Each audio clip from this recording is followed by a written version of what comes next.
Bonjour, savez-vous quelles sont les causes de défaillance d'un réducteur? L'expérience montre qu'elles peuvent être classées de la façon suivante. Lubrification 50%, défaillance engrenage qui représente 24%, défaillance roulement 13% et autres causes 13%. On voit donc que de bonnes pratiques de maintenance permettent d'éliminer jusqu'à 90% des causes de défaillance d'un réducteur. Dans cette vidéo, nous allons nous focaliser sur la lubrification.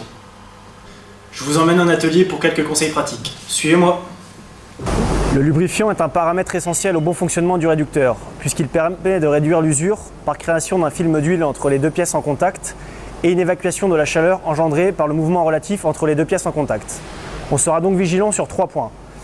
D'abord, le bon respect des recommandations sur le type d'huile, la vérification du niveau d'huile et enfin la vérification de la qualité de l'huile après fonctionnement.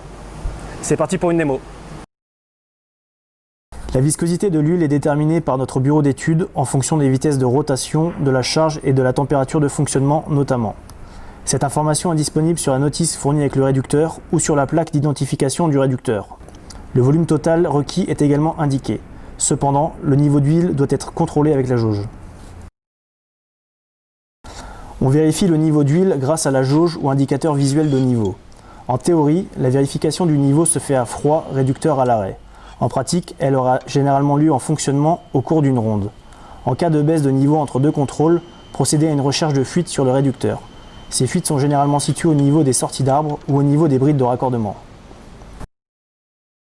Les propriétés du lubrifiant se dégradent au cours des cycles de fonctionnement. Il est donc important d'en vérifier les caractéristiques par une analyse d'huile régulière. Dans la mesure du possible, le prélèvement doit être effectué sur une huile en circulation en amont du filtre.